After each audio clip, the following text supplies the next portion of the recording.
السلام عليكم ورحمة الله وبركاته.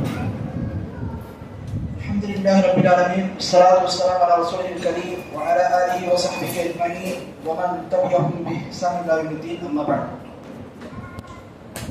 أعوذ بالله من الشيطان الرجيم. بسم الله الرحمن الرحيم. وبشر الذين آمنوا وعملوا الصالحات أن لهم جنات تجري من تحتها الأنهار كلما رزقوا منها من ثمرة رزقا قالوا هذا الذي رزقنا من قبل وقلوبه متشابهة ولهم فيها أزواج مطهرة وهم فيها خالدون.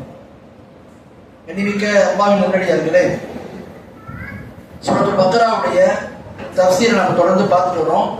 அதுல 25வது வசனத்துல அல்லாஹ் தஆலா சொல்றான், நபியே நீர் நற்செய்தி கூறுவதாக, எவர்கள் ஈமான் கொண்டு நல்ல அமல்களை செய்தார்களோ, சாலிஹான அமல்களை செய்தார்களோ அவர்களுக்கு நீங்க நற்செய்தி சொல்லுங்கள். என்ன நற்செய்தி?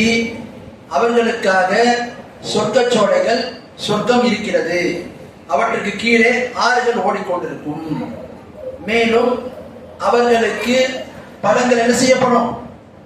கனி வகைகள் கொடுக்கப்படும் போதெல்லாம் அவர்கள் சொல்லுவார்கள், இதற்கு முன்பே நாங்கள் இந்த கனிவகைகளை கொடுக்கப்பட்டிருக்கிறோம், இதற்கு முன்பே நாங்கள் ஒன்றிருக்கிறோம் என்று சொல்வார்கள். அப்ப அல்லாஹ் சொல்றான், அது பார்ப்பதற்கு ஒரே மாதிரி இருந்தாலும் அது சுவையில் வெவ்வேறானதாகும். அல்லாஹ் சொல்றான், மேலும் அவர்களுக்கு தூய்மையான ஜோடிகளும் அங்கு இருப்பார்கள், அதிலே அவர்கள் நிரந்தரமாக இருப்பார்கள் என்று அல்லாஹ் தஆலா சொல்றான். அப்ப இந்த வசனத்துல அல்லாஹ் தஆலா என்ன தெரியப்படுத்துறான்னா, இதுக்கு முன்னாடி உள்ள வசனத்துல யாரெல்லாம் அல்லாஹ் மறுக்கிறாங்களோ, குர்ஆனை நிராகரிக்கிறாங்களோ, தூதருடைய தூதுத்துவ பணியை ஏற்காம இருக்கிறாங்களோ, அப்படிப்பட்டவங்களுக்கு கடுமையான வேதனை இருக்கிறது என்பதை குறித்து அல்லாஹ் எச்சரிக்கை செய்யும். அதுக்கு அடுத்த வசனத்துல அல்லாஹ் என்ன பண்றான், யார் ஈமான் கொண்டார்களோ அவங்களுக்குள்ள நற்செய்தி சொல்றான். என்ன நற்செய்தி? அவர்களுக்கு சொர்க்கச்சோலைகள் இருக்கும். யாருக்கு? யார் ஈமான் கொண்டார்களோ. ஈமான் கொள்வதுனா என்ன? நான் ஈமான் கொண்டு வர்றேன், நான் ஈமான் கொண்டிருக்கிறேன், நம்பிக்கை கொண்டிருக்கேன் என்று சொன்னால் மார்க்கத்துல 6 அடிப்படையான அம்சங்களை நம்புறது. அல்லாஹ்வை நம்புவது, மலக்குமார்களை நம்புவது, வேதங்களை நம்புவது, தூதர்களை நம்புவது, மறுமை நாளை நம்புவது, விதி நல்லதோ கெட்டதோ அதை நம்புவது. இதுதான் இஸ்லாத்துல ஈமான் கொள்வதில் அடிப்படையான அம்சம். இதை தாண்டி மார்க்கத்தில் உள்ள அடிப்படையான அம்சங்கள், மார்க்கத்தில் சொல்லப்பட்ட மறைவான அம்சங்கள், இதெல்லாம் என்ன செய்யணும்? ஈமான் கொள்ள வேண்டும்.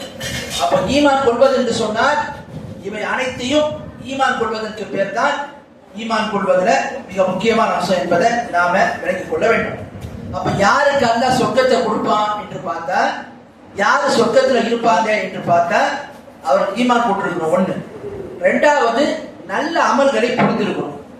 அப்ப இஸ்லாமிய மார்க்கத்துல நம்பிக்கையும் அமல்களும் மிக மிக முக்கியம். ஒரு மனிதனுக்கு நம்பிக்கை மட்டும் இருந்து அமல் இல்லைன்னு சொன்ன பயன் இல்லை. நம்பிக்கை இருக்கணும், அமலும் இருக்கணும், செயலும் இருக்கணும். அதனாலதான் அல்லாஹ் ஈமானை பத்தி சொல்லும் போது அதை தொடர்ந்து நல்ல அமலையும் சேர்த்து சொல்லணும். அப்போ ஒருத்தர் ஈமான் கொண்டுட்டேன், அல்லாஹ்வை நம்பிட்டேன், அதை தொழ மாட்டேன், நான் தூதரை நம்பிட்டேன், ஆனா உங்களை சொன்னா நான் பேண மாட்டேன்னு சொன்னா இது முறையான ஈமான் கிடையாது. ஈமான் என்று சொன்னால் அவங்க என்ன செய்யணும்? ஈமான் கொள்ளக்கூடிய அம்சங்களை ஈமான் கொள்வதோடு அமல்களையும் அவர்கள் சரியாக செய்ய வேண்டும். அடுத்து பாருங்க, அமல்களை பொறுத்த வரைக்கும் பாத்தீங்கன்னா நல்ல அமல்களை செய்யணும். நல்ல அமல்கள்லாம் என்ன? அந்த குழந்தை அமைதியா இருக்குங்க. நல்ல அமல்கள் சொன்னா என்ன? எந்த ஒரு அமலை நாம நம்முடைய மனசுல இது நல்ல அமல் என்று முடிவு பண்றதுக்கு பேர் நல்ல அமல் கிடையாது. நாமளா ஒரு அமலை குறித்து இது நல்ல அமல், இது நல்ல செயல் அப்படின்னு முடிவு பண்ண முடியாது. மார்க்கத்துல ஒரு அமலை நல்ல அமல் என்று சொல்வதாக அதுக்கான அளவுகோல் என்ன? மார்க்கம் அதை நல்ல அமல் சொல்லணும். அதனால்தான் பாருங்க, அல்லாஹ்வுடைய தூதர் சொன்னாங்க, அல்லாஹ்வே சொன்னதாக, அல் ஹதீஸுல் குதுஸி, அன அக்ன ஷுரகாஇ அன் ஷிர்க் மன் அமில அமலன் அஷ்ரக ஃபீஹி மா கைரி தரக்துஹு வ ஷிர்கஹு. யார் ஒரு மனிதன் ஒரு அமலை செய்து, ஒரு காரியத்தை செய்து, ஒரு செயலை செய்து, அந்த செயல்ல என்னோடு மற்றவங்களை இணையாக்கிட்டான்னு சொன்னா நான் அந்த மனுஷனையும் விட்டுருவேன், அவன் எதை இணையாக்கினாலும் அந்த காரியத்தை விட்டுருவேன், ஏற்க மாட்டேன் என்று அல்லாஹ் தஆலா கூறியதாக அல்லாஹ்வுடைய தூதர் சொல்றாங்க. அப்ப இஸ்லாத்துல நல்ல அமல்களுக்கான அளவுகோல் மார்க்கம் சொல்லணும். அதனால தான் ரசூலுல்லாஹ் சொன்னாங்க பாருங்க, இன்னொரு ஹதீஸ் சஹீஹ் முஸ்லிம்ல வருது, மன் அமில அமலன் லைஸ அலைஹி அம்ருனா ஃபஹுவ ரத்துன். யார் ஒருவர் இந்த மார்க்கத்துல ஒரு அமல் செய்யறார், அந்த அமல் நம்முடைய மார்க்கத்துல இல்லைன்னு சொன்னா அது நிராகரிக்கப்பட்டுரும். அப்ப நாம எவ்வளவுதான் அழகாவோ, எவ்வளவுதான் நிதானமாவோ, எவ்வளவுதான் நாம விருப்பத்தோடு செஞ்சாலும் அந்த அமல் மார்க்கத்துல நல்ல அமல் சொல்லப்பட்டது. நம்மளுடைய மனசோ நம்மளுடைய சுய கருத்தோ மார்க்கமாக, மார்க்கத்துல எது நல்ல அமல் சொல்லப்பட்டிருக்கோ அதை நாம செய்ய வேண்டும். அடுத்து பாருங்க, இப்படி ஈமான் கூட நல்ல அமல் செய்யறவங்களுக்கு அல்லாஹ் சொர்க்கத்தை கொடுக்கிறான். அந்த சொர்க்கம் எப்படிப்பட்டது? சொர்க்கம் என்று சொன்னால் அரபியில ஜன்னாத் என்ற வார்த்தை பயன்படுத்தப்படும்.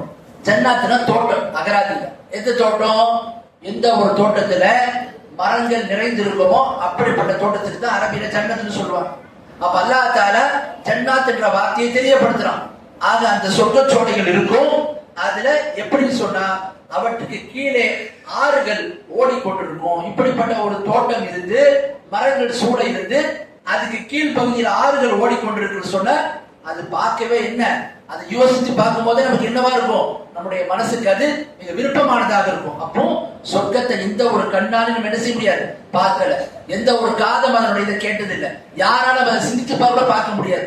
ஆக அப்படிப்பட்ட சொர்க்கச்சோலையை அல்லாஹ் தஆலா முஃமின்களுக்காக தயார்படுத்தியிருக்கிறான்.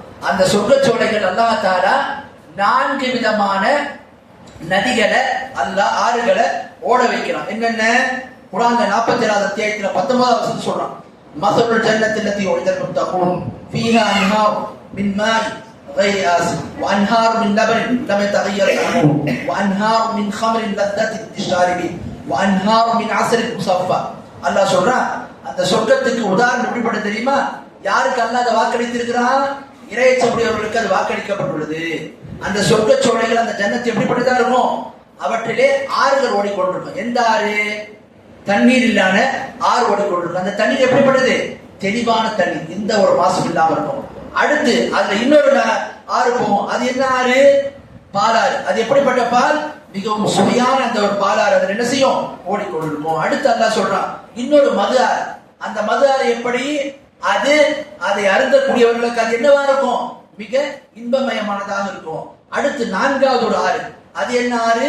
அல்லாஹ் சொல்றான் தூய்மையான தெளிவான தேனாறு என்று அல்லாஹ் சொல்றான். அப்போ சாதாரண தண்ணீரை கொண்ட ஒரு ஆறு, அடுத்ததா பாலாறு, அடுத்தது அல்லாஹ் தஆலா சொல்றான் மதுவை கொண்டு ஓடக்கூடிய ஒரு ஆறு, அடுத்ததா என்ன?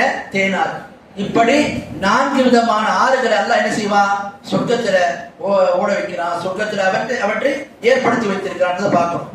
அடுத்து அல்லாஹ் சொல்றான் அந்த சொர்க்கச்சோலையில் இருக்கக்கூடியவங்களுக்கு குல்லமா ருசிகோ மின் சபரத்தி, அவங்களுக்கு ஏதாவது ஒரு கனி வகை கொடுக்கப்பட்ட அவங்க சொல்லுவாங்க காலு ஹாதல்லதி ருசிகுனா மின் கப்ல், இந்த பழத்தை நாங்க முன்னாடியே சாப்பிட்டு இருக்கிறோமே அதே மாதிரி பழமா தானே இருக்கு அப்படின்னு என்ன செய்வாங்க? அதை வாங்குவாங்க.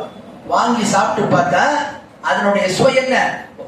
முத்தஷாபியா, பார்ப்பதற்கு ஒரே மாதிரி இருக்கும், ஆனா சுவைகள் வெவ்வேறாக இருக்கும். இப்படியாக அல்லாஹ் தஆலா சொர்க்கச்சோலைகள்ல அல்லாஹ் அந்த மக்களுக்கு என்ன செய்யறான்? சொர்க்கவாசிகளுக்கு இப்படிப்பட்ட அவங்களுக்கு சிறப்புகளையும் இப்படிப்பட்ட நேமத்துகளை அருட்கொடைகள் கொடுக்கிறான். அடுத்து அல்லாஹ் சொல்றான் அந்த சொர்க்கச்சோலைகள்ல அஸ்வாஜ் முத்தஹ்ஹரா, தூய்மையான துணைகள் இருப்பார்கள் அல்லாஹ் தஆலா சொல்றான். எப்படிப்பட்ட தூய்மையான துணைகள்? ஒவ்வொரு இருப்பாங்க அதுல. அதே மாதிரி மனிதர்கள்ல ஆண் பெண் ஜோடியாக கணவன் மனைவியாக இருக்கக்கூடியவங்களும் அங்க இருப்பார்கள். மேலும் அந்த ஜோடிகளை குறித்து என்ன சொல்றான்? அவங்களுக்கு வரக்கூடிய இந்த ஜோடிகளாகப்பட்டவங்க தூய்மையானவங்க. தூய்மைன்னு சொன்னா மார்க் 2 ஆப்ஷன் சொல்லுது. ஒண்ணு என்ன? அவர்களிடத்துல உளப்பூர்வமாகவும் தூய்மையா இருப்பாங்க, அந்த வெளிப்படையாகவும் தூய்மையா இருப்பாங்க. அப்படின்னா என்ன? வெளிப்படையா தூய்மையா இருக்குன்னா என்ன? சொர்க்கவாசிகள்கிட்ட எந்த விதமான ஒரு அழுக்கோ, அதே மாதிரி மலஜலமத்தினுடைய இதுவோ அல்லது பெண்களுக்கு ஏற்படக்கூடிய அந்த பலகீன எதுவுமே செய்யாது. மேலும் அவர்களிடத்துல எந்த விதமான ஒரு துர்நாற்றம் வீசாது, மனம் மட்டும்தான் வீசும். இது வெளிப்படையான சுத்தம். அந்தரங்கமான சுத்தம் என்ன? சொர்க்கவாசிகள் அங்க இருக்கும் போது எப்படிப்பட்டவங்களா இருப்பாங்கன்னு சொன்னா, அவர்களுடைய உள்ளத்துல எந்த விதமான குரோதமோ, எந்த விதமான வன்மமோ, எந்த விதமான பிறரை பத்தி தப்பான எண்ணங்களோ எதுவுமே இல்லாத அளவுக்கு அல்லாஹ் அந்த சொர்க்கவாசிகள்கிட்ட இயல்பா வைப்பான். அது போக இந்த சொர்க்கவாசிகள் இருக்கக்கூடிய பெண்கள்கிட்டையும் அல்லாஹ் என்ன செய்வான், இப்படிப்பட்ட ஒரு நிலையை ஏற்படுத்துவான்.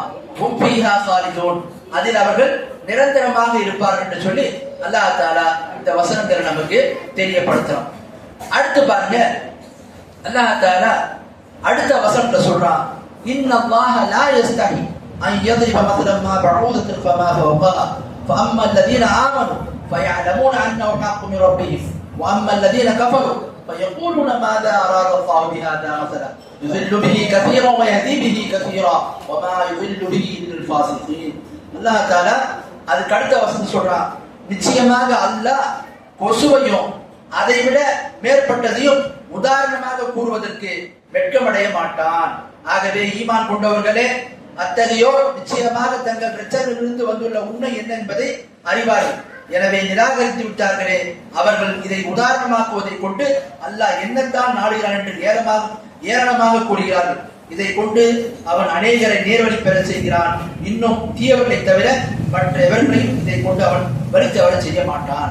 இந்த வசனத்தை அல்லாஹ் தஆலா சொல்றான், ஒரு உதாரணத்தை, கொசுடைய உதாரணத்தை சொல்வதில் அல்லாஹ் வெட்கப்பட மாட்டான் என்று சொல்லி அல்லாஹ் தஆலா இந்த வசனத்தை சொல்றோம். இன்னைக்கு இந்த வசனத்தை ஏன் அல்லாஹ் தஆலா என்ன சொல்ல வரான் என்று பாத்தீங்கன்னு சொன்னா, இந்த வசனம் இறக்கி அருளப்பட்டதற்கான காரணம், குர்ஆன்ல அல்லாஹ் இன்னொரு வசனத்தை இறக்கணும். என்ன வசனம்? சூரத்துல் ஹஜ் 22வது அத்தியாயத்துல 73வது வசனம். அந்த வசனத்தை அல்லாஹ் தஆலா சொல்றான், யா அய்யுஹன் நாஸ் ضرب مثل فاستمعوا له ان الذين تدعون من دون الله لن يخلقوا ذبابا ولو استمعوا له.